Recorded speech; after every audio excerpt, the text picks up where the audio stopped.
त्यांच्या ठिकाणी ती खोली जी आहे ती आता जरा मोठी केली म्हणतात. ज्या खोलीत 10-12 माणसं मोठ्या मुश्किलीने 25-25 माणसं असायची. त्या पलंगावरती खाली सुद्धा माणसं बसायची, पलंगाच्या खाली. काय करायचं बरं. तेव्हा आम्हाला की नाही कल्पना नाहीये सत्पुरुषाला मान द्यायचं म्हणजे काय असतं. आपल्याला नुसतं good morning sir, good evening केलं की मान झाला बरं का. आईबापांच्या पाया पडणं तर नाहीच, पाय ओढायची प्रसंग आलेला आहे. जाऊ द्या. महाराजांच्या पलंगाला स्पर्श सुद्धा करीत नसतं, पलंगावर बसणं जाऊच द्या. विषय म्हणतो तुम्ही बोलताच काढला नाही, याच्याशी संबंध नाही म्हणून सांगतो. या तर निरूपणात मला सांगता येणार नाही, कारण तो विषय निराळा पडतो. महाराज आपल्या गुरु 9 महिने होते. महाराजांना ते बाळ म्हणत. महाराजांचं वय 14 वर्षाचं होतं. रमणांना सुद्धा 14व्या वर्षी ज्ञान झालं बघा. 72 वर्षी वाढले. महाराज एकूण 17व्या वर्षी वाढले. तर 9 महिने होते. तर अतिशय प्रेम होतं गुरुंचं यांच्यावर. असं शिष्य भेटला नाही. आणि पतिव्रतेचं प्रेम जसं नवऱ्यावरती असतं आणि नवरा अतिउत्तम असावा, हे जसं दुधात साखर तसं सत्पुरुषाचं असतं. असं आहे. ब्रह्मानंद महाराजांच्या विषयी महाराज बोलू लागले म्हणजे महाराजांना भरून घ्यायचं, इतकं त्यांचं प्रेम ब्रह्मानंद महाराजांच्यावर होतं. असं आहे. सांगण्यात हेतू काय, तर महाराजांना ते कुशीत घेऊन निजायचे. तुकामाई महाराजांना कुशीत घेऊन निजायचे आणि गुरुच्या अंतरुणाला पाय लागते म्हणून पाय खाली लोंबत ठेवायचे. तर महाराज भाऊसाहेब म्हणले, भाऊसाहेब मला 9 महिने झोप नाही. अहो अर्ध याच्यावर आणि अर्ध खाली झोप कशी आहे. तेव्हा ती 25-30 माणसं त्या खोलीमध्ये महाराजांच्या पलंगावरती बसणं सोडूनच द्या. मग लहान मुलांना महाराज आपण उचलून आपल्या जवळ बसवायची, बाकी मोठी माणसंच कशी करायची. त्यांच्या समोर उलट बोलणं तर सोडूनच द्या.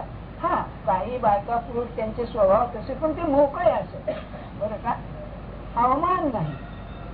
तेव्हा अतिशय लहान जागा, त्या जागेमध्ये महाराजांनी परमार्थ केला.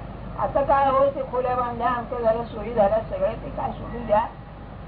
पण त्या काळी शेणाने सारवलेली जमीन, तिथे सगळे ते डास आणखी पिसवा त्या सगळ्या असायच्या. त्यात माणसं राहायची.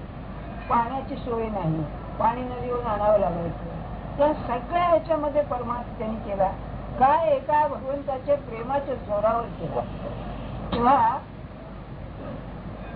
मी त्यांच्या आज्ञेनच सांगतोय, जे सांगतो लोकांना ते, तेव्हा मला असं वाटते जागेची अडचण आहे ही त्यांना मान्य आहे बरं का. मला खरं सांगतो. आणि नाही, मी लहान जागेत संसार केलेला आहे, पुढे इतकी सवय होती की तिकडे लक्ष जात नाही.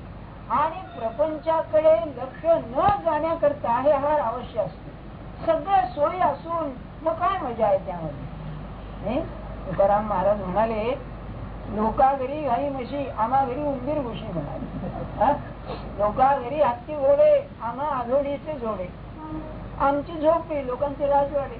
त्याच्यात त्या पुरुषाने जर शिवाजी राजा भेटायला येत असे याची कल्पना करा. पण काय मान करीत असेल त्यांचं. शिवाजी राजा तो त्या काळ झाला तरी काहीतरी असेल ना, काय मान करीत असतील. कशाचं जोराव. आध्यात्मिक ऐश्वर हे अतिशय श्रीमंतीचं लक्षण आहे. ही श्रीमंती राजाला लाजवेल अशी श्रीमंती असते. सांगण्याचा हेतू काय आपल्याला, आता निरूपणाला सुरुवात कर. जानकी जीवन स्मरण जय जय राम. असं आहे. हे कशा करता आहे सगळं. आपण ध्येय विसरू नका. अगदी ज्यांच्या घरात आहे त्यांना उद्देशून सुद्धा मी म्हणतो, हा एवढा लोक जमवायचे, एवढा 8 दिवस कष्ट करायचे, कशा करता. पहिली गोष्ट असेल तर सत्ताचा अर्थ काय आहे. ज्ञानाच्या 7 भूमिका आहे. म्हणजे ज्ञानाच्या 7 भूमिका चढून गेल्यानंतर परमात्मा सुरू. ब्रह्मविद, शेवटच्या 3 अवस्था सांगितलेल्या आहेत. ब्रह्मविद म्हणजे ब्रह्म जाणणारा, ब्रह्मविद वरीय आणि शेवटची अवस्था ब्रह्मविद वरिष्ठ. असं आपल्याला व्हायचंय. त्याच्या 7 भूमिका आहेत. त्याचं हे रूपक आहे. 7 दिवसामध्ये अशा अवस्था आल्या पाहिजे. तर जो सारखा रात्रंदिवस त्याच्यातच आहे तरी काय अवस्था असू शकते हे सांगण्याकरता 7 दिवस आहे. की रात्रंदिवस अहोरात्र 24 तास जागृती स्वप्नी पांडुरंग जसा दिसे तसं पुन्हा मला त्याचं स्मरण करण्याचं काय असतं याचा हा वस्तुपाठ आहे. दुसरं असं आहे मग हे निरूपण कशा करता, हे लचांडच नाही का, कशा करता. डोक्याला ताण आहे. एक नेहमी साधूसाहेबांच्या नातेवाईकांनी सांगितलं रविवारचे निरूपण डोक्याला ताप आहे. मलाही समजते माझ्या डोक्याला ताप आहे, तणाव आहे. त्याचं कारण काय आहे, सिद्धांत आणि व्यवहार बरोबर चालले पाहिजे. Theory and practice should go hand in hand. हे मी का करतोय हे ग्रंथात समजून घेतल्याशिवाय समजायचं नाही मी का करतोय. नाही तर मला सांगा 40-40 वर्ष वाऱ्या करतात, हा उत्सव आज 50 वर्ष चाललाय, किती तयार झाले. ध्येय विसरला माणूस. माझं काय ध्येय आहे, ध्येय काय आहे सांगतो आपल्याला. प्रत्येक माणसाची सुखाची धडपड आहे. तुम्ही बघा आता वेदांत नव्हे, आराम पाहिजे, सुख पाहिजे. सुखाची कल्पना काय आहे. एक मनुष्य म्हणतो चैन करणं हे सुख आहे. चैन म्हणजे काय, खायला प्यायला पिणं या अर्थाने मी कोणत्या लक्षात घ्या.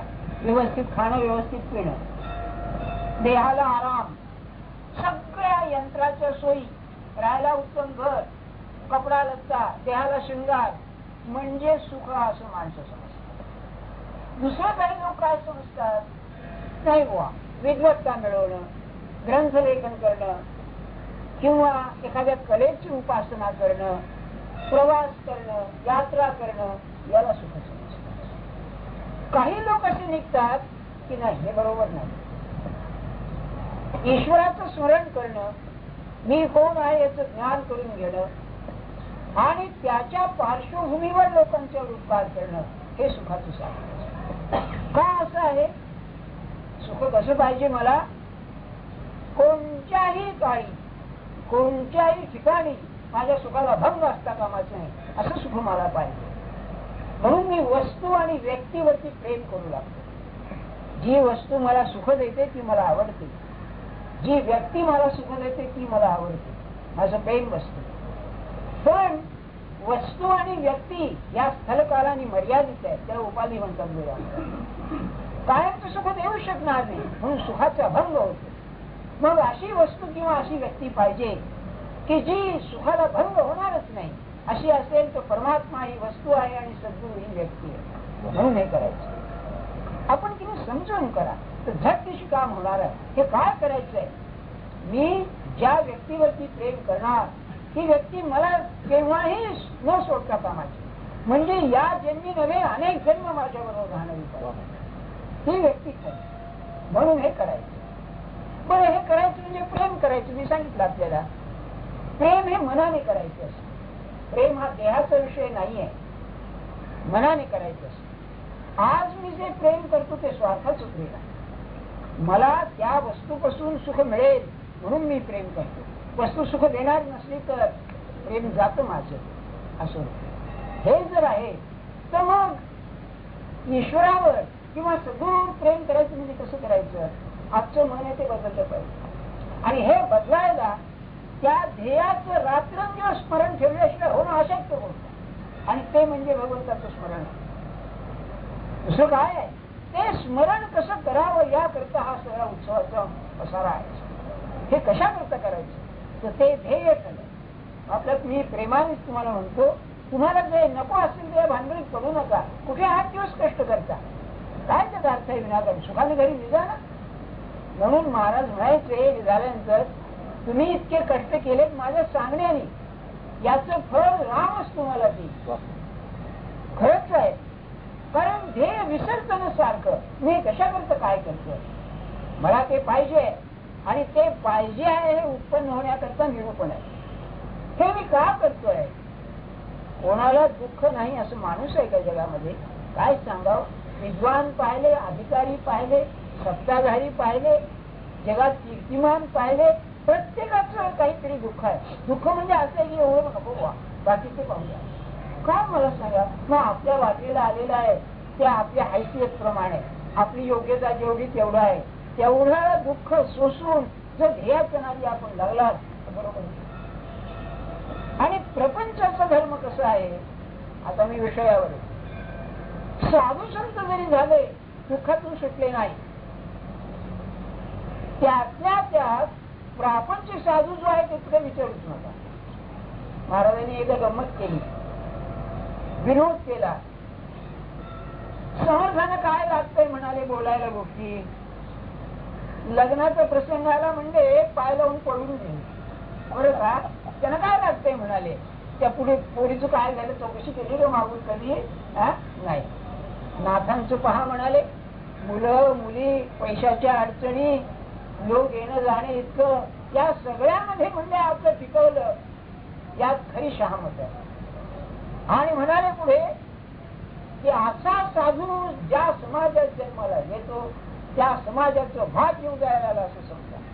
कारण आचरून दाखवतो ना काय आहे ते, त्यांचा अभंग मी घेतोय आणि 8 दिवस त्यांना काय म्हणायचं ते आपल्याला सांगा बरं. त्यांचा अभंग असा आहे, एक रूपक आहे. काया ही पंढरी आत्मा हा विठ्ठल, नांदतो केवळ पांडुरंग आहे. इथून सुरुवात आहे.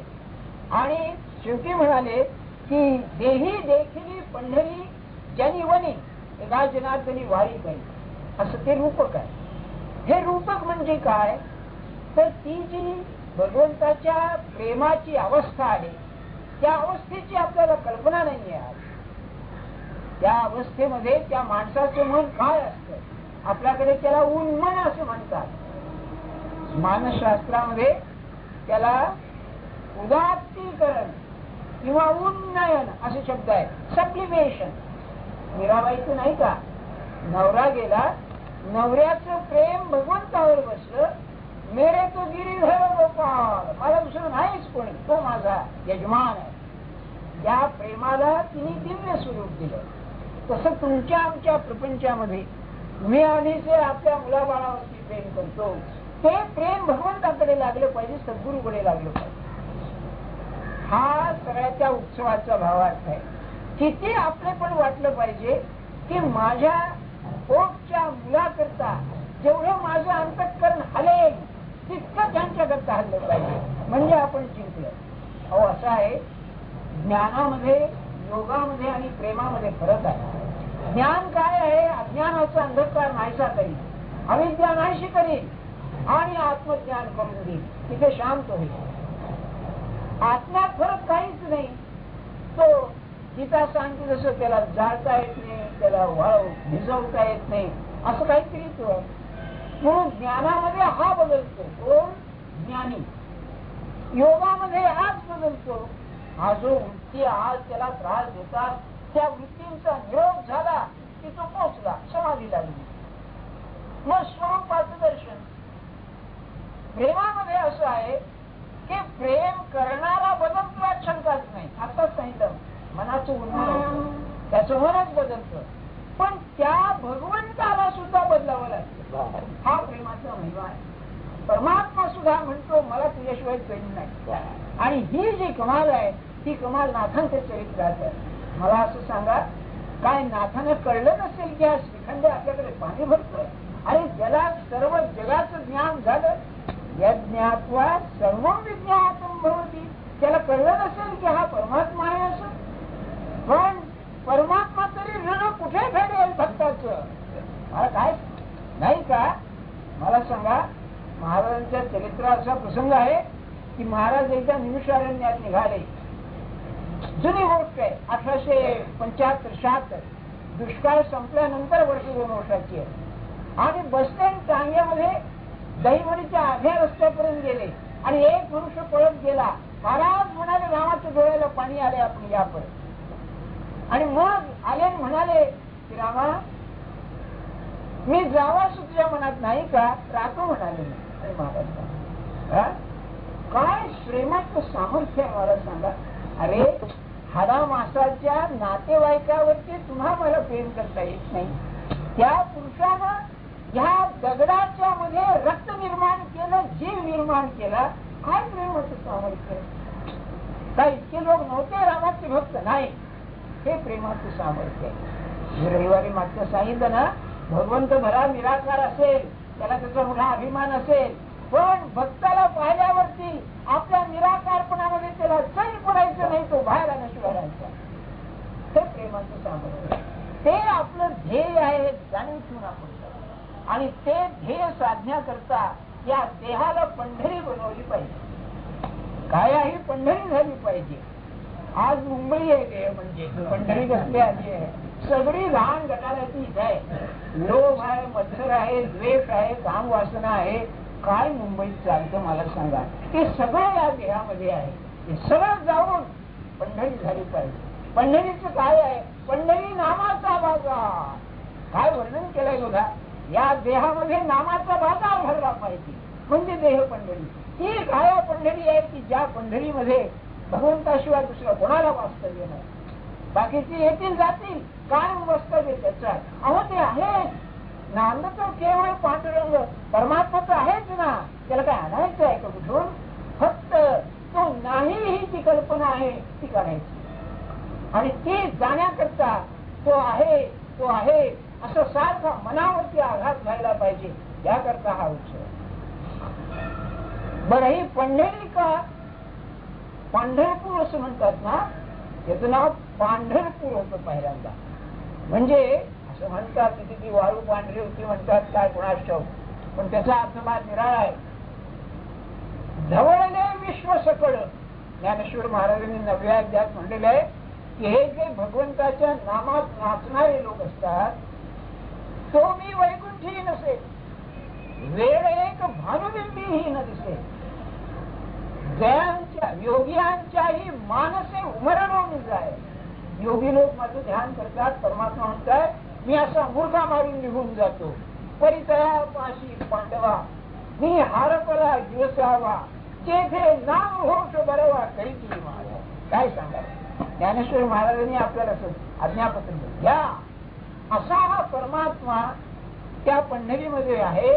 म्हणजे पंढरपूर याचा अर्थ असा, जेथे वासनेचा मळ नाही, निरंजन आहे असं ते आहे. आणि असं सांगतात, ज्या वेळेला साधक आपल्या साधनामध्ये जातो त्याच्या वेळेला त्याच्या प्रगतीप्रमाणे त्याच्या सूक्ष्म देहाचे रंग बदलतात. तुम्ही आम्ही आरंभ केल्यानंतर आपल्या सूक्ष्म देहाचा रंग काळा दिसतो. काळा रंग हा पाप, वासना, विशेषतः द्रव्याची वासना ही असते. कामवासना ही लाल असते, गुलाबी नव्हे लाल, ही प्रेम जरा असं. पुढे ज्ञानाचा रंग आहे तो पिवळा आहे. पुढे वृत्ती शांत झाली की निळा रंग आहे. पण ज्या वेळेला तो भगवंताशी समोरासमोर होतो त्यावेळेला रंग पांढरा आहे. म्हणून पंढरपूर हे असं आहे की ज्याच्या अंतःकरणात वासनाच राहिली नाही आणि अंतःकरण पांढरं शुभ्र झालं. म्हणून हा नामघोष बरवा धवळती विश्व सकळ, सर्व विश्व पांढर करून टाकतात. त्या वैशाखी पौर्णिमेला त्यासाठी लोक असं म्हणतात की त्या मानस सरोवरावरती एक त्यांचं मोठं कॉन्फरन्स भरते. जे मोठे मोठे ऋषीमुनी आहेत त्यांचं तिथे सगळा पांढरा स्वच्छ प्रकाश असतो. आधी ती पौर्णिमा म्हणजे चंद्रिका असते, तर गांधळ्यात, आणि सगळ्यांच्या भोवती पांढरं हे असते, आवरण असते. असं आपल्या वर्णन करतात. याचा अर्थ आहे नाही असं नाही सांगण्यात हे तुका आपल्याला. हे पंढरपूर आहे. काया ही अशी झाली पाहिजे. आणि नंतर त्यामध्ये नांदला पाहिजे, परमात्मा नांदला पाहिजे. काय त्यांना बरोबर कळेल. अहो ती सारखी नांदत नाही. नांदत नाही याचा अर्थ काय? ना आनंद. आपल्याला कल्पना आहे का? तिला तिथे चैन पडत नाही, तिला तिथे आनंद वाटत नाही, म्हणजे नांदत नाही. नांदता याचा अर्थ असा की तिचा आनंद तिथे आहे, तर माझा आनंद माझ्या आतमध्ये पाहिजे. मी बाहेर आनंद शोधता कामाचा नाही, तरच परमात्मा प्रगट होईल. माझ्या देहामध्येच तो प्रगट व्हायचा आहे आणि त्यासाठी त्याचं स्मरण आवश्यक आहे. ते स्मरण जर मी केलं तर वासना हळूहळू नाहीशी होईल आणि परमात्मा आतमध्ये प्रगट होईल. तो नांदतो म्हणजे काय होतं हे उद्या सांगेल. कारण आधी उशीर झालाय, काही लोकांना ऑफिसला जायचंय, आज थोडं उशीरच झालाय, मग उद्या सांगेल. जानकी जीवन स्वर्ण जय जय राम. तारीख 6/7/87. जय जय राम. काल आपला काय विषय झाला? आपलं ध्येय ठरलंय की नाही बघ. ध्येय ठरलं केव्हा म्हणायचं? ध्येय ठरलं की ते ध्येय आपल्या जीवनाचं नियंत्रण करतं. म्हणजे एक उदाहरण घ्या की तुम्हाला जर संसार करायचा असेल तर संसार करायला म्हणजे पुरुषाचं म्हणतोय मी, तो बायको पाहिजे आणि पैसा पाहिजे. बाईला संसार करायचा असेल तर नवरा पाहिजे आणि पैसा पाहिजे, तर संसार होईल. मग पैसा मिळवण्याकरता खटपट करायला पाहिजे, लग्न व्हायला खटपट करायला पाहिजे. याला इंग्लिशमध्ये ओरिएंटेशन असं म्हणतात. आपण असं पाहावं की माझं जे सध्याचं जीवन आहे ते खरोखर परमेश्वराच्या ध्येयाला अनुरूप आहे का? आपणच बघा. ते जर नसेल तर माझं जीवन परमार्थाकरता नाही, म्हणजे मी ध्येय ठरलेलं नाही. आपल्यापैकी एक ग्रस्त मला भेटले, त्यांना 2-3 मुलं 2-4 मुली असं असताना बायको गेली आणि पुन्हा लग्न केलं. बरं का? म्हणजे मोठी मुलगी लग्नाची असताना त्यांनी लग्न केलं आणि आता पश्चाताप होतो. म्हणजे भगवंताकडे चित्त लागत नाही, अमकं होतं तमकं होतं. का? हे जे कर्म केलं हे त्या ध्येयाला अनुसरून नव्हतं. आता मार्ग काय त्यातून? मार्ग असा, आता झालं ते झालं ना, आता पुढे काय करायचं पाहावं. बरं का? सांगण्याचा हेतू काय? दुसरे उदाहरण सांगतो. आपल्यापैकीच एक ग्रस्त, गुजराती ग्रस्त, त्यांना 2 मुलं 1 मुलगी. मी ध्येयच सांगतोय बरं का. आणि मोठे अधिकारी होते बँकेमध्ये. त्यांच्या मुलाला बँकेचं मॅनेजर आहे, 30,000 रुपये पगार आहे महिना. बरं, सॅन फ्रान्सिस्को मध्ये. दुसरा मुलगा आहे, त्याची महिना 10-15,000 रुपये कमाई आहे. मुलगी आहे ती अतिउत्तम ठिकाणी आहे, सगळं आहे. तेव्हा ते शेवटी जायच्या आधी 8 दिवस मला भेटले. काय योग असतो बघा. सहज आले होते. तर म्हणलं आता सगळं ठीक आहे ना, जे बी करत ते थोडासा. त्या भारतीय विद्याभवन मध्ये मोठे अधिकारी होते, म्हणजे डायरेक्टर त्याचे. ते म्हटलं बा आता काय आहे? ते म्हणाले, फार प्रामाणिक मनुष्य, माझं अजून ध्येय ठरलेलं नाही. महाराजांचा सहवास होऊन सुद्धा मी माझं ध्येय ठरलेलं नाही. त्यामुळे म्हणजे मी ह्या सगळ्या गोष्टी करतो, परंतु त्या ध्येयाकडे मी जात नाही याची मला जाणीव आहे. आणि म्हणून माझे हात जोडून आपल्याला विनंती आहे. आता वय होत आलं, दिवस बदलत चालले, कुटुंब संस्था विघटित होत चालली आहे. म्हातारपण आधी सुखाचं नव्हतं, पण आता आणखी कठीण होत चाललंय, ध्यानात ठेवा. अशा अवस्थेमध्ये तुम्हाला जर मनाचं समाधान पाहिजे असेल तर ते समाधान भगवंताशिवाय मिळायचं नाही. माझा अनुभव आहे. आणि माझ्यापेक्षा दत्तवंत वयानं जास्त आहे, पण तुमच्यापेक्षा सगळ्यापेक्षा मी मोठा आहे वयानं, अकलेनी नव्हे. तेव्हा मला सांगण्याचा अधिकार आहे. देह थकायला लागल्यानंतर परिस्थिती जशी बदलते ती सहन होत नाही. मन फार हळवं होतं माणसाचं. पैसा असू दे, काही असू दे, आणि त्यातल्या त्यात नवरा गेला किंवा बायको गेली तर मात्र मग त्या माणसाचं जीवन असह्य होतं. हे ध्यानात ठेवा. आपण किती उदाहरण मी पाहतो. तुमचं ध्येय ठरवा, आणि ते ध्येय म्हणजे काय? ते ईश्वर जाऊ द्या, समाधान हे ध्येय ठेवा. काल एक मी गोष्ट सांगितली ती पुन्हा सांगतो बरं का. फारच अप्रतिम गोष्ट आहे. एका राजाकडे एक गृहस्थ घोडा विकायला गेला. म्हणलं उत्तम घोडी आहे, तुम्ही घ्या. काय म्हणजे घोडीचे गुण काय आहेत? घोडी उत्तम आहे, काळी आहे, काळी कुळकुळीत आहे, डोळे फार, नजर फार चांगली आहे, खाते थोडी, पळायला फार चांगली, तिची अनुवंशिकता चांगली, सगळं उत्तम आहे म्हणा. राजा म्हणलं घे, आण. मी घेणार ती घोडी. पण म्हणाला बघ तुम्हाला फसवणार नाही. एक लहान दोष आहे म्हणला तिच्यामध्ये. काय दोष आहे? मेलेली आहे म्हणाले, ती जिवंत नाही. याचा अर्थ काय? सगळं आहे पण समाधान नाही. दिसायला लहान दोष दिसतो, पण सगळं आहे. व्यवहारात जे मिळवायचं ते, मुलं बाळ आहेत ती चांगली आहेत, बाकीचं सगळं आहे, घरदार आहे, मान मान्यता आहे, पण समाधान नाही, तिथं काही नाही. आणि तुम्हाला मी सांगतो, महाराजांच्या पासून मी जर काही शिकलो असेल तर 2 गोष्टी शिकलो. एक महत्वाची गोष्ट, जीवनात समाधान मिळवलं नाही तर काहीच मिळवलं नाही. आणि दुसरी गोष्ट, त्याला जर मार्ग असेल तर भगवंताचं स्मरण हा मार्ग आहे. त्या दोन गोष्टी त्यांनी आम्हाला शिकवल्या आणि त्या जर आपण घट्ट धरल्या तरच हा सगळा गदारोळ करण्याचा अर्थ आहे. खरं सांगतो आपल्याला, क्षमा करा हे पुन्हा पुन्हा शब्द मला सांगावे लागतात. होतं काय, ह्या उत्सवाचा परमार्थ करायच्या ऐवजी प्रपंचच होतो बघा, असं होतं. म्हणजे ज्या गोष्टी भगवंताला सोडून आहेत त्या गोष्टी होतात, त्या होऊ नये. म्हणजे कसं होतं, भजन म्हणजे आधी मैफल होते, कीर्तन म्हणजे श्रोत्यांची निंदा होते आणि निरूपण म्हणजे आपला अहंकार दाखवण्याचा प्रसंग येतो. हे होता कामाचं नाही, तो त्यातला जाता कामाचा नाही. जी जी कृती घडेल त्या उत्सवामध्ये ती त्याला धरून पाहिजे, त्याला धरून पाहिजे. महाराजांचं एक निरूपण आहे, ते म्हणले गोपाळ काला म्हणताना नाचा खेळा तुला त्याला विसरू नका. आणि ते होतं यातून मला तरी वाईट वाटलं. त्या तो जाता कामाचा नाही, तो गेला तर काय राहिलं. मग एक उदाहरण सांगतो आपल्याला. एक बाई होती, माझा मित्र तो, त्याचा बाप लहानपणी वारला. कॉलेजमध्ये आम्ही बरोबर होतो. पुढे दिल्लीला फार मोठा अधिकारी झाला. लहानपणापासून आईने कष्ट करून त्या मुलाला वाढवलं, लग्न झालं. आणखी बायको फार चांगली होती, आईला चांगली वागवायची. म्हणजे आम्ही दिल्लीला गेलो होतो फार दिवसातले, तेव्हा मुद्दाम तिने बोलायला भेटलो.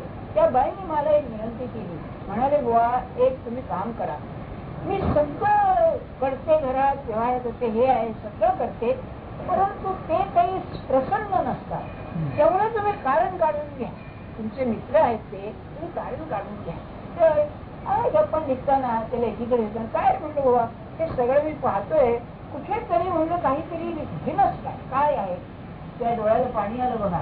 आणि तो काय म्हणाला, हे सगळं म्हणला मी करतो, पाहतो, मिळवलंय, पण हे पाहायला माझी आई नाही असं बोलला. मला कळलं त्याचं काय, ती भावना त्याची ध्यानात आली. तसं बघा महाराजांना होत असेल.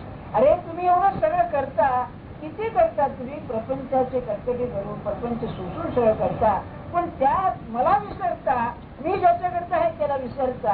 हे त्यांना नसेल का वाटत मला, ते होऊ देऊ नका. आणि जीवनाला हाच नियम लागू आहे. आपल्या सकाळपासून संध्याकाळपर्यंत मी कशा करता आहे, मी त्याच्या करता आहे. महाराजांना फार दृष्टांत सुंदर देत. महाराज म्हणत, एक ग्रस्त एका गावाला गेला, आपल्या मुलीच्या स्थळाकरता गेला, स्थळ पाहायला. तेव्हा म्हणाले पहिल्यांदा स्थळाकडे गेला, ते हो का नाही ते सगळं ठरवलं आणि मग गाव पाहायला निघाला. दुसरा होता म्हणले तो तसाच त्या कामाकरता गेला, तो गाव पाहतच राहिला आणि शेवटी म्हणले ज्या मुलीला आपलं मुलाचं स्थळ पाहायचं होतं ते गावाला गेले, पण हा परत आला, हात आले.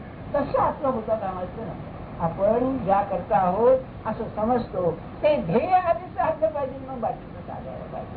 हे आपलं परवायचं हो ना. आता ते ध्येय काय आहे, समर्थांचा एक श्लोक आहे, 2 श्लोक आहेत मनाच्या श्लोकामध्ये बरं का. बसे हृदयी देवतो कोण कैसा, उसे आदरे साधको प्रश्न आहे. देह जातीचा देव कुठे राहतो, पुढे मागुता जन्म कोठे घेतो, असं काहीतरी आहे ना. म्हणजे बसे हृदयी देवतो जाण कैसा, नभाते करी व्यापकू जाण, सदा संचला येतना जात काही, तया बिन कोठे रिता ठावना. बरं का, त्या लोकांचं म्हणणं असं की समाधान हे भगवंतापाशी आणि आपल्याला जर समाधान पाहिजे असेल तर ज्याच्या जवळ ते आहे ते घेतल्याशिवाय मिळायचं नाही. तो जो कुठे असेल तर हृदयात आहे. अशी गंमत आहे बघा की समजा तुम्ही याला बद्री केदारला जाऊन आला, एक इथून गेला, एक पुण्याहून गेला, एक साऊथ इंडियातून गेला, असे 5-10 प्रांताचे लोक त्या याला जाऊन आले बद्री केदारला. जर खराब जाऊन आला असेल तर बद्री केदारचे वर्णन सगळे एकच करतील ना, का भिन्न करतील. जो गेला नाही तो करेल, पण जो पाहून आला तो एकच वर्णन करेल. तसंच जो संत आहे तो भगवंत आत आहे, त्याच्या जवळ समाधान आहे हेच सांगते. समर्थांचे अभंग आहे, देव जवळी अंतरी भेटी नाही जन्मवे. किंवा तुकाराम, तुझं आहे तुझं पाशी पण तू जागा चुकलास. नाटक आहे नाही का तुझं. बघा तुम्ही, म्हणजे सगळं काय सांगतात तुझ्यामध्ये आहे आणि तेच नाथाने आपल्याला सांगितलं. ते म्हणाले काया ही पंढरी आत्मा हा विठ्ठल नांदतो केवळ पांढर. आपल्याला आत शोधायला पाहिजे. म्हणून मी आपल्याला सारखं सांगतो, महाराजांचे शब्द सांगतो, प्रपंच चाला अगदी उत्तम करा, पण काही काळ आत जा, काही काळ आत जा. एका बाईने मला विचारलं, मला आवडलं, अहो आज जा म्हणजे कुठे जा, नाही का? हा बरोबर सांगितलं. ते म्हणलं तुम्ही निसताना रोज हो झोप लागताना काय होतं, तस ते बोलून गेली मी आज जाते, कसं आज जायला पाहिजे. जागेपणी झोप घेणं निरूपणात नव्हे, परमार्थ आहे. म्हणजे कसं, झोपेची 3 लक्षणं आहेत बघा. नित्याचं झालं म्हणून कळत नाही. पहिलं झोप असेल तर झोप लागते, झोप येते. मी निसतो असं म्हणतो आपण, पण बरोबर नाही बरं का. तसंच मी जागा होत नाही, मी जाग येते मला. महाराज म्हणायचे निजला की जर निजला तर काय का, म्हणजे करते पण नाही तिथे. लक्षात आलं ना. मला झोप येते म्हणजे झोप लागण्यामध्ये करते पण नाही, पहिली गोष्ट. दुसरी गोष्ट जर असेल तर करते पण नाही म्हटल्याबरोबर देहाचा विसर आहे. किंबहुना आपल्याला सांगून शकतो, जर माणसाच्या जीवनातली झोप काढली, ज्याला इन्सोमनी असं म्हणतात, बरं निद्रानाश, तो माणूस वेडा होईल, तो काही करू शकणार नाही. अन्न पाण्या वाचून राहील पण झोपेशिवाय राहू शकत नाही. आणि माणसाची गमत अशी आहे की माणसाला जेव्हा दुःख अनिवार्य होतं तेव्हा तो ग्लानी येऊन झोपीत जातो, कारण देहाचा विसर पडतो. ही दुसरी गोष्ट.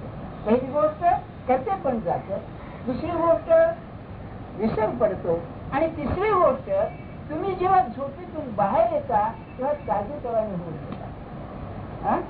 लक्षात ना. हेच आपल्याला साधनाने साधायचं. साधनाने काय साधायचं, करते पण जायला पाहिजे. तुम्ही सगळे लोक मला सांगता बरं का, काय आमच्या जीवनात काय घडलं, कसं घडलं, कोणाच ठेवू, घडून आलं काय, कुठच्या कुठे झालं, होता कुठे मी, कसं काय झालं. म्हणजे माझं करते पण नाही हे प्रत्येकाला कळतंय ना, नाही का. भांडण कुठे, मग कर्म करताना काळजी काय लागते. जर त्याने केलंय तर मग आपल्याला काळजी काय लागावी. याचा अर्थ असा, हे गळ्याच्या वर आहे, आत गेलेलं नाही. महाराजांचा राग जसा गळ्याच्या वर होता तसं आमचं करते पण, ते ही भावना तो करतो ही गळ्याच्या वर आहे, आत गेलेली. बर, करते पण नाही याचा अर्थ तरी काय, बरं का. असं नाही का व्यवहारात करावंच लागतं ना, असं कसं म्हणतात. एक बाई म्हणाली बरं का, स्वयंपाक समजा खारट झाला, काय राम करताय मी काय करू काय म्हणालो नवरा, नाही का. तसं आता नमस्कार घालीन तर परमार्थी असला, नाही तर काय करीन ते तुम्हाला सगळ्यांना माहिती आहे, नाही का. ते वेळेपणच आहे. म्हणजे तुम्हाला करते पण वापरावंच लागतं. मग करता याचा अर्थ असा की मी दर्शनीय आहे, मी समोर आहे, पण कर्म घडवून आणणारी जी शक्ती आहे ती निराळी, ही माझ्या हातात नाही. तिचं सहकार्य निराळ, कोऑपरेशन करवायचं, नाही तर नाही होणार. मी करीन म्हणून होणारी गोष्ट नाहीये. हा करतेपणाचा, यालाच त्यांनी आपल्या भक्तीच्या भाषेमध्ये त्याची इच्छा असं म्हणतात. तुझी इच्छा, तुझी इच्छा. आणि तुम्हाला सांगून ठेवतो, महाराजांच्या तोंडामध्ये आनंदात राहा याच्या खालोखाल राम इच्छा हे शब्द होते. नाम घे त्याच्या पलीकडे, मी त्याच्याही खाली, पण पहिली गोष्ट आनंदात राहा, कारण मूळ स्वरूपच आहे. दुसरी गोष्ट राम इच्छा, राम इच्छा, राम इच्छा. काय होते, अहो काय सांगावं, मी करतो किंवा मी केलं या शब्दानं त्यांनी आपली जीभ विटाळली नाही, हे त्यांचे शब्द. ज्या शब्दानं मी आजन्म माझी जीभ विटाळली नाही ती मला बोलायला लावतोस तू. काय असेल पुरुष हा मला कल्पना करा. आणि आपलं बरोबर उलट आहे, नाही का. ते बघा, म्हणजे परमार्थ हा कसा सत्य सूक्ष्म आहे की नाही. कर्म तर होईल, पण ते नेहमी सांगत समर्थ का, त्यांचं सामर्थ्य कशामध्ये, सर्व काही केलं पण करतेपणाने कशात अडकले नाही, हे त्यांचं सामर्थ्य. मग आपल्याला शिकायचं असेल तर त्यांचं करतेपण म्हणजे काय, त्याची इच्छा, त्याची इच्छा. तरी म्हणजे काय, त्याची इच्छा म्हणजे काय, तर माझी इच्छा म्हणजे मला अमुक व्हावं असं वाटतं, ही इच्छा. इच्छा म्हणजे काय, हवे पण मला अंक व्हावं, अंक नको, हे ना. ते नाहीस होणं म्हणजे इच्छा, त्याची इच्छा. ते नाहीस होणं म्हणजे तरी काय, जे होईल त्यात समाधान मन नाही त्याचं. हा लक्षात आलं ना आपल्याला. काय की राम करता म्हणजे आपण प्रयत्न करून जे घडेल बरोबर आहे, हे बरोबर झालेलं आहे, तुझी इच्छा म्हणून नाही, तू केलंस तर बरोबर आहे, माझ्या मनाच्या उलट होऊन सुद्धा मला ते आतून वाटलं पाहिजे, नाही त्यांनी केलं बरोबर केलं. भाऊसाहेबांचे नाथ जावे गेले, 4 महिन्यात गेले आणि मी म्हणलं भाऊसाहेब तुम्हाला वाईट नाही वाटलं? अहो म्हणलं वाईट वाटायचं कारण काय? महाराजांनी केलं, पण असं कसं केलं? अहो म्हणले ते आपल्या आकलनाचं करतील कसं म्हणाले. काय करू हा, थोडं हे शिकलं पाहिजे आपण. जिथे नाईलाज नाही तिथे तरी शिकायला हरकत काय आहे? आधी आता आपलं संपलं सगळं, बरं मुलं ऐकत नाही, जाम सापाला म्हणून तुम्हाला कळत नाही गप्प बसा, अशा वेळेला तरी म्हणायला काय हरकत नाही का?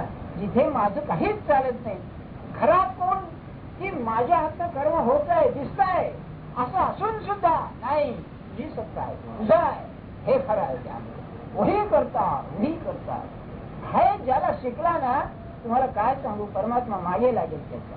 परमात्मा त्याच्या हृदयात स्थान आहे, लक्षात ठेवा. ठीक हो. दुसरं विसरायला की नाद ब्रह्मासारखा उपाय नाही. गायनाचं जे संगीत कलेमध्ये शोपेनहॉर म्हणून होता ना, त्याने म्हणले the most divine of the arts, German तत्वज्ञ होता. सगळ्या कलांच्या मध्ये ही दिव्य कला आहे संगीत. पण संगीतामध्ये ऐकणारा विसरतो, तर मग गाणारा का नाही विसरणार? तेव्हा आणि नामस्मरण हे नादब्रह्म आहे. आणि नादब्रह्म नुसतं नव्हे, संगीत हे नादब्रह्म, पण नादब्रह्मातून शब्द ब्रह्माकडे येणारं नामस्मरण आहे, म्हणजे ओंकाराकडे. म्हणून नामस्मरण हा त्याला उपाय. असं रमून जावं त्यामध्ये. तुम्हाला काय सांगू, इतकी मजा येते.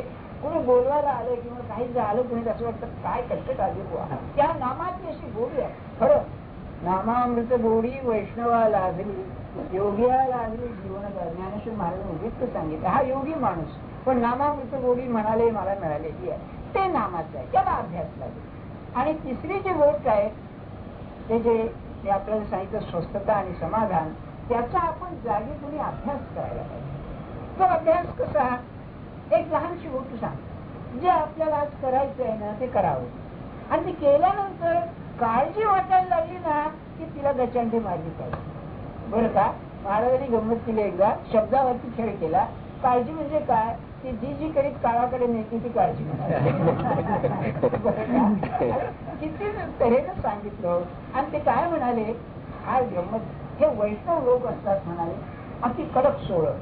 अलीकडे सोहळ्याचं गंमत झाली बरं का. परवा एक गिरस्त आले, ते मॅट्रिक पास झाला मुलगा म्हणून.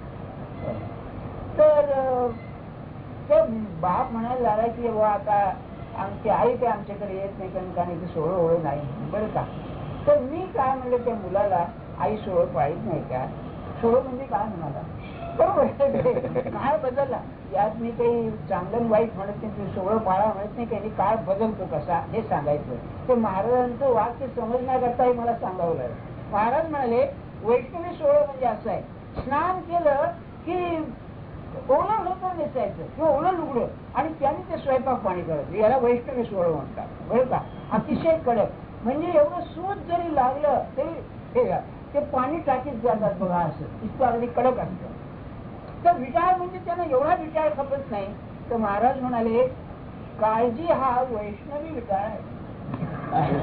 आणि म्हणाले काय पुढे की जो माझा म्हणतो त्याने म्हणले काळजी लागली की स्नान करावे. आणि पुढे म्हणाले ते फार महत्वाचं आहे, ते मला आजच्या त्या ओळीवर, नांदतो केवळ पांडुरंग. मी परवा सांगितलं, नांदणे म्हणजे काय, आनंदाचं आहे. जो काळजी करतो त्याच्याजवळ राहायला मला कष्ट हो काय असेल, अरे हा आनंदमय परमात्मा स्वरूप. आम्ही त्यांना महाराज म्हणतो, याचा अर्थ काय, राजनके राजा, सम्राट, आनंदाच्या सिंहासनावर बसलेला ना तो, तेव्हा हृदयस्थ आहे. आपल्या हृदयात देही पंढरीमध्ये, तर त्याच्यामध्ये त्याला जर नांदायचं असेल, आनंदाने सुखाने राहायचं असेल, काळजी सोडली. हा अभ्यास आहे, हे मी करून सांगतो आपल्याला. इतके प्रॉब्लेम्स असतात काय विचारू नका, मोलकरणी पासून ते रेशन पर्यंत. रोज करते जो काय सांगाव तुम्हाला. खरं आज प्रपंच सध्या अति गुंतागुंतीत झाला. परवामध्ये आमची वीजच गेली. आता म्हणून गुरुपौर्णिमेचा हा आला, अरे वीज नाही म्हणजे काय हो, आपल्या आडच ती सगळं नाही का. अशा वेळेला किती प्रॉब्लेम्स येतात, पण काळजी करायची नाही. त्याची काय घटना असेल ती करावी, पैशाने म्हणा, शरीराने म्हणा, काय असेल, पण मनाला सांगावं नाही बुवा ते आहेत ना, काळजी नाही करायची. अहो साधी गोष्ट आहे, एखाद्या रिटायर्ड पोलीस इन्स्पेक्टर तुमच्या शेजारी जर राहायला आला, मला निर्भयता वाटते, काय पोलीस इन्स्पेक्टर रिटायर्ड, बरं का, महाराज जवळ असताना काळजी करायची, त्याला तर काय म्हणावं नाही का. आता किती विचित्रच आहे, महाराजांना काय वाटत असेल, हे टाके लेखाचे कसे विचित्र लोक आहेत, म्हणजे सगळ्यांच्या उलट्या खोकड्या कसं वाटत असेल होत त्यांना. आणि खरंच आहे, नाथांच्या घरची उलटी कोण, त्याची खोकडी सरळ, बाकी सगळ्यांची उलट्याच आहे, उलटच मागला सरळ, बरोबरच नाही का. सांगण्यात येतो काय, काळजी करायची नाही, हा अभ्यास आहे. अगदी असं म्हणावं, आज मला काय करता येईल तेवढं करावं, उद्याचा विचार करायचा नाही. हा एक अभ्यास आहे. काय अभ्यास आहे की काल तर होऊन गेलंच नाही, महाराज अनेक वेळा सांगत होऊन गेलंच आहे ना, आता ते काय त्याला रिपेअर करता येईल, जाऊ दे, उद्याच आहे, आज त्याची व्यवस्था करावी. मग ती व्यवस्था केल्यानंतर पुन्हा ते मनात जे घोळतं ना, ते घोळतं कामाचं नाही. इथे नाम फार उपयोगी पडतं. हे पुढच्या याची काळजी करण्यापेक्षा आपण जर आज नाम घेत राहिलो तर ते जे मनाला त्रास देते काळजीची नाहीशी होते. बरं पुढे जे घडणार असतं ना, ते प्रारब्धाने घडतच असतं. एक मुलाचं लग्न घ्या, अरे तुम्ही आहात म्हणून होतंय, अरे तुम्ही गेल्यानंतर सुद्धा होईल. बरं योग असा असतो, बाप गेल्यानंतर मुलाचं लग्न व्हायचं असलं तर हा आहे तोपर्यंत तिथे घडपट व्हायचं कसं हो, गमतीने सांगतो ना, म्हणजे प्रयत्न करू नका असं नाही हा त्याचा अर्थ. पण ही सगळी तऱ्हा अशी आहे जगाची, म्हणून काळजी करायची. या तीन गोष्टी जर केल्या तर तो आतमध्ये नांदेल खऱ्या अर्थानं, नाही तर जबरदस्तीनं राहतोच आहे, त्याला राहत जाईल असं आहे. नभासारी ते रूप या राघवाचे, आहे का. तेव्हा तो त्याला जाता येतोय, कुठे जाता येणं शक्य नाही, पण तो नांदायचा असेल, आनंदात राहायचं असेल, त्याला राहायला जर बरं वाटायचं असेल तर आपण या तीन गोष्टी कराव्या.